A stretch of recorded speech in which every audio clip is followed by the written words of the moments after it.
اگر کبھی لکھنا پڑ جائے پاکستان میں آپ کو، اسپیشلی صرف پاکستان کی بات کریں گے اور پولیٹیشنز میں سے بات کریں گے، تو کس کے اوپر کتاب لکھیں گے؟ عمران خان. ہاں جی، یہ بک بھی میں آپ کو بتاؤں ان کے اسپرٹ پہ ڈیڈیکیٹڈ ہے. صرف 14 سال کے عرصے میں انہوں نے 13ویں کتاب لکھ دی ہے. ہمارا پاکستان ملک اتنا رچ ہے، کیوں نہ اس طرح کی کتاب جو اسی کا فلیور ہو لیکن اس میں پاکستان کی مٹی کی خوشبو ہو. بچوں کی کتابیں ہوتی ہیں نا، یہ بہت بڑی رسپانسبلٹی ہے، بیکاز آپ بچوں کی ابھی سوچ ڈیولپ ہو رہی ہوتی ہے، ان کا اپنا اوپینین نہیں ہوتا، تو آپ کو بہت احتیاط سے چیزیں ڈالنی ہوتی جو ان کی بہتری کے لیے ہو. السلام علیکم جی، دس از شان چودھری. آپ کی ملاقات کرواؤں گا دبئی میں مقیم ایک ایسی رائٹر سے جن کی روح جو ہے وہ اب تک پاکستان میں موجود ہے، یعنی کہ ان کو پاکستان کی مٹی سے اتنی محبت ہے کہ وہ دبئی جانے کے بعد نہ اپنی روایت کو بھول سکی، نہ اپنے کلچر کو بھول سکی، بلکہ اس پاکستان کی مٹی سے اتنا پیار کرتی ہیں کہ جب انہوں نے اپنی 13ویں بک لکھی تو اس کو پاکستان کے ساتھ منسوب کیا. بیسیکلی یہ بچوں کی رائٹر ہیں. ہمارے یہاں بدقسمتی سے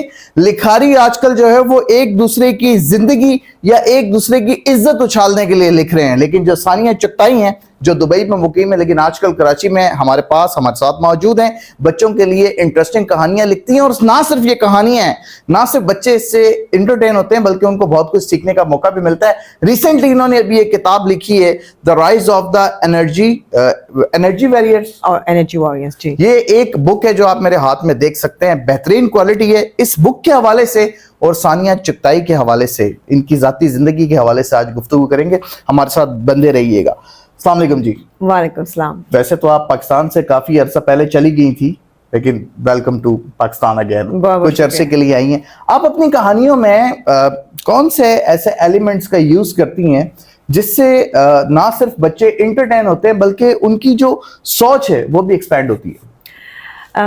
دیکھیے شان، firstly I am super excited کہ میں آپ کے ساتھ شو میں آئی ہوں. آپ کا introduction was one of the best introductions I have ever heard. It's really nice. ہمارے بچے جو ہیں کتابیں پڑھتے ہیں، یہ ہم سب کو معلوم ہے. اور اس ایج کے جو ہم پری ٹین کہتے ہیں یا ینگ ایڈلٹ کرتے ہیں، جو 12 سے 16 سال یا 18 سال کے بچے ہیں، وہ اکثر شروعات کریں گے ہیری پاٹر، پرسی جیکسن، پھر keepers of the last city. تو جب میرے جو ریڈرز تھے، جب ان سے پوچھا کون سی کتابیں پڑھیں، انہوں نے ان 3 کتابوں کا جنرلی نام لیا.